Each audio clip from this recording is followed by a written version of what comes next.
Does the government work for us or do we work for the government?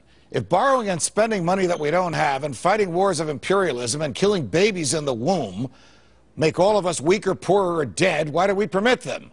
Tonight, the value voters and the kids in the streets lean libertarian.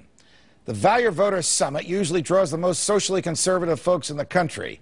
They are typically pro-life, pro-traditional family, anti-gay rights, pro-war, anti-drugs, pro-gun, pro-muscular government, and not concerned with privacy or personal freedom or with the government's costs.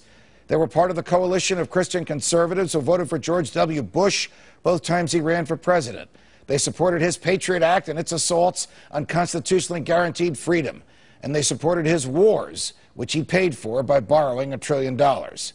Many social conservatives left the scene in 2008 when my Fox colleague Mike Huckabee, who was their hero, was defeated in the presidential primaries. They usually vote Republican, but only do so enthusiastically and in great numbers when the nominee is someone who shares their values. John McCain did not excite them in 2008, and many stayed home. They have historically been associated with big government, but with a conservative Republican version of it. They are determined to play a role in the selection of the Republican candidate to oppose President Obama next year. Some of them are Tea Party folks. Some are Reagan Democrats. None of them is libertarian. Last week, many of these social conservatives and their leaders met in Washington, D.C., and they invited all Republicans actively seeking the presidential nomination to address them. Each of the candidates spoke about their personal values, and with the exception of one of them, each candidate tried to press the buttons in the hearts of the persons in the audience that would allow those folks to identify with that candidate. With one exception, each of these candidates tried to agree with the conservatives there and avoid the subjects on which they disagreed. With the exception of one of these candidates, each actually claimed to be a social conservative. Ron Paul was the exception. He had a simple message. The greatest value is life, and life is only worth living if we are free. Thus, wars that do not keep us safe but needlessly destroy life and are wrong should be ended. Thus, governments that spend more money than they take in needlessly destroy property by causing inflation and raising taxes in the future, and they should be voted out of office. Thus, abortions kill millions of babies a year by destroying innocent life, and they should be unlawful. I suppose that it's just for emphasis that we call a baby's life innocent, since all babies are innocent, and each of their deaths is a tragedy. This line of argument was a risk for Congressman Paul, who values life as the greatest good and freedom as essential to life. It was a surprise to your night watchman when Congressman Paul finished first in the straw poll taken among these folks.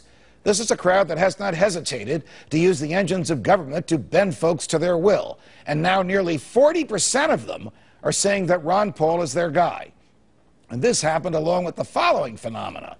Large groups of young people who are demonstrating in major cities across the country are now cheering when some in their number begin to chant, "End the Fed," or "No more war."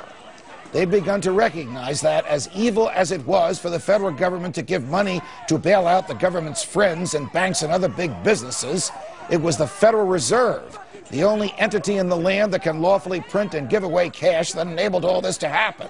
And as fruitless as the wars in Iraq and Afghanistan have been, the Fed has financed them, and it has cost us all a fortune. And these young folks, who sometimes want something for nothing, do understand that the brand of capitalism that we see every day, corporatism, isn't capitalism at all. It is the government in bed with its favorite banks and businesses, and it is the military-industrial complex living off the taxpayers, and it is your children and grandchildren paying for it. And who is the candidate who wants to end the Fed and stop the wars? Ron Paul.